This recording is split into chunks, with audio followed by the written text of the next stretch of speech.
Fala pessoal, com muita alegria eu venho trazer aqui nessa semana mais um devocional, mais uma reflexão. E agora a gente avança um pouquinho para Filipenses capítulo 3, do verso 1 ao 9.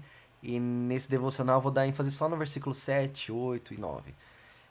Mas, primeiramente, eu quero iniciar com uma frase que rodou o mundo das igrejas, os missionários amam essa frase, mas não por ela em si somente, só pelo seu conteúdo, mas pelo testemunho que ela carrega, pelo confronto que ela também nos traz e como a gente precisa meditar nela todos os dias. Essa frase é a seguinte: não é tolo aquele que abre mão daquilo que não se pode reter, para segurar firme aquilo que não se pode perder. Mais uma vez, não é tolo aquele que abre mão, que deixa ir aquilo que não se pode reter, que é passageiro, que é momentâneo, para segurar firme, para agarrar aquilo que não se pode perder de forma alguma. Quem disse essa frase foi um jovem missionário chamado Jim Elliot. Ele usava essa frase como resposta a muitos questionamentos, muitas dúvidas que o pessoal tinha sobre a sua decisão de investir toda a sua vida e todo o seu futuro como missionário e não num lugar agradável, luxuoso, mas numa tribo indígena extremamente perigosa no alto do Amazonas.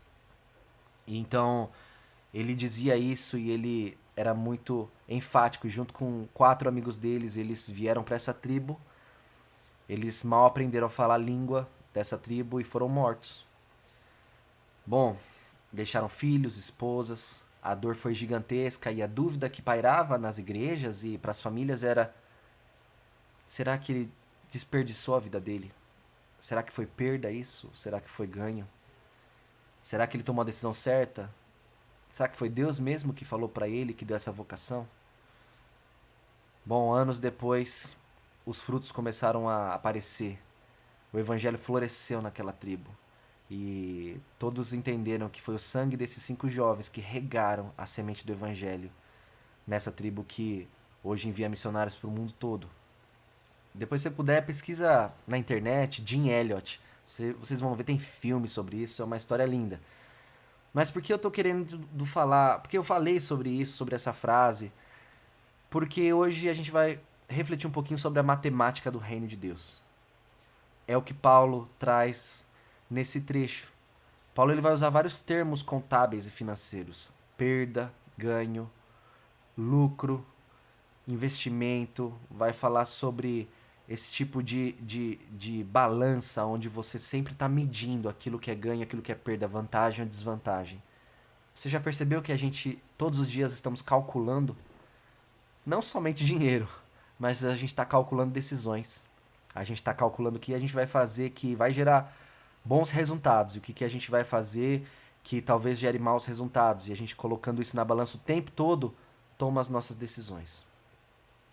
Mas o que Paulo ele está querendo trazer aqui para os filipenses é que muitas vezes o que a gente pensa que é lucro, na verdade é perda. E o que a gente vê como perda, às vezes para o reino de Deus é lucro. Como o sistema de hoje, num mundo pós-Éden, inclinado ao pecado e aberto para todo tipo de ideias longe da palavra de Deus, que se declara autônomo de Cristo e da palavra de Deus, como eles pensam que para eles é lucro. Às vezes o que para eles é lucro, para a palavra de Deus é perda. Por isso que Paulo ele está muito preocupado aqui. Ele já está com um tom de preocupação, tanto é que ele começa esse trecho falando cuidado 3 vezes. E ele menciona um grupo de pessoas dentro da igreja as quais os filipenses têm que ter muito cuidado. São os judaizantes. Os judaizantes, esse espírito judaizante que até hoje entra nas igrejas, é aquele espírito, é aquela inclinação e ideia de que Cristo Jesus é insuficiente para nos salvar. De que o investimento somente em conhecer a Cristo não é um investimento tão bom assim. É preciso colocar outros adereços, outras coisas para você ser aceito por Deus. E esse fardo, essa carga que é colocado nos ombros das pessoas para que elas tenham mérito diante de Deus e possam ser aceitas por Deus, isso os distancia cada vez mais do Evangelho. E aí então Paulo ele vai falar essa linguagem matemática, essa linguagem financeira, de que ele via muitas dessas coisas como lucro. Ele pensava que ser circuncidado no 8º dia era lucro. Ele sim pensava que ser hebreu, judeu, era lucro. Da tribo de Benjamim era lucro. Ele pensava que ser fariseu era o lucro. Ele pensava que perseguir os cristãos era lucro. Ele estava protegendo o judaísmo que ele tanto acreditava. Ele pensava que ser irrepreensível aos olhos da lei era lucro. Até ele conhecer Jesus. E aí ele viu todas essas coisas como perda. Olha o que ele diz. Versículo 7. Mas o que para mim era lucro, isto considerei perda por causa de Cristo. Sim, deveras considero tudo como perda, por causa da sublimidade do conhecimento de Cristo Jesus, o meu Senhor, por amor do qual perdi todas as coisas e as considero como refúgio, ou outras traduções como esterco, para ganhar Cristo, para lucrar Cristo e ser achado nele, não tendo justiça própria, os meus méritos que precede da lei, senão a que é mediante a fé em Cristo Jesus, a justiça que procede de Deus, baseada na fé. Então Paulo ele está falando que ele considerava muitas coisas como lucro, até que Cristo girou o mundo dele de cabeça para baixo. E aí, então aquilo que para ele era lucro hoje é perda. É isso que o evangelho faz na vida daquele que é chamado por Deus, naquele que é regenerado. Ele transforma e vem remodelando a nossa forma de ver o mundo. E aquilo que às vezes para o mundo é lucro e brilha aos olhos das pessoas, às vezes para o reino de Deus é perda. Isso sim é desperdício. E às vezes o que para o mundo, cara, é loucura, é perda. Não faz isso, está gastando seu tempo. Que snob essas decisões. Às vezes para o reino de Deus, elas são valiosíssimas. Esse é o ensino que Paulo está tentando trazer para os filipenses. Cuidado, porque eu já pensei que isso que eles estão pregando era lucro. E aí então eu conheci Cristo Jesus e percebi que o conhecimento de Cristo Jesus é o maior investimento que eu posso fazer na minha vida. Hoje o assunto do momento é investimento. Qualquer círculo que a gente entra, o pessoal está falando termos de investimento, os dividendos, quanto você está lucrando, a sua carteira, as oportunidades que você tem para poder investir na bolsa e tudo mais. Todo mundo está querendo receber algo, lucrar algo. Então todo mundo está buscando onde investir, onde que é confiável, onde que eu posso injetar lá um valor para ter lucro.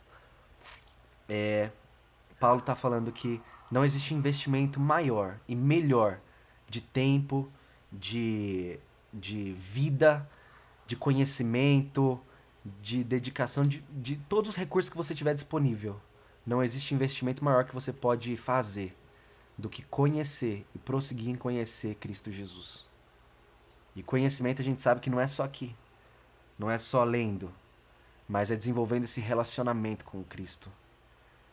É você realmente se dedicando no estudo da palavra, na oração, na comunhão com o corpo de Cristo. É você vendo isso como um investimento que não é só para esse momento da vida, porque todos os outros investimentos, inclusive aqueles que Paulo está citando como insuficientes aqui, eles são perecíveis. O momento que a vida escorrer das suas mãos e o tempo dos seus dias parar de contar, o que você vai fazer com esses investimentos? O que você vai fazer com a saúde, que na verdade você não vai ter mais? O que você vai fazer com tantas coisas que você conquistou? Com tanto conhecimento? Com tantos bens? Você não vai poder fazer nada. E eles não vão poder fazer nada por você. Agora conheça Cristo Jesus e você vai ver como esse investimento perpassa essa vida presente e vai para a eternidade. Bom, essa é a mensagem de Paulo para os filipenses. Essa é a mensagem de Deus para nós hoje. Você está sempre calculando onde investir. Você está sempre calculando o que te traz vantagem e o que traz desvantagem. O pensamento bíblico e a mensagem de Paulo é: deixe Cristo remodelar, renovar a sua forma de calcular, as fórmulas, os princípios da matemática que você usa, que eles possam ser agora reestruturados com base na palavra de Deus. E você veja lucro aonde realmente Cristo vê lucro, que você veja perda onde a palavra mostra que é perda. E aí então você pauta nisso todas as decisões e escolhas da sua vida. E que o conhecimento de Cristo, a dedicação para conhecer Ele, prosseguir em conhecer Ele, seja o maior investimento e o que você mais vai se dedicar daqui por diante. Conheça Cristo, invista em conhecer Cristo. Use de todos os seus recursos possíveis para se aproximar dele, que eu tenho certeza que o retorno ele é incomparável com qualquer outro investimento que você pode fazer. Que Deus abençoe você e eu espero que essa palavra encoraje de alguma forma você a se gloriar nesse conhecimento. Em Jeremias vai falar: não se glorie o sábio da sua sabedoria, não se glorie o rico da sua riqueza, não se glorie o poderoso do seu poder. Se há uma coisa que você pode se gloriar, que eu permito, eu, Senhor, permito, é glorie-se em me conhecer e saber que eu sou o seu Deus. Que esse seja o nosso maior investimento da vida. Deus abençoe.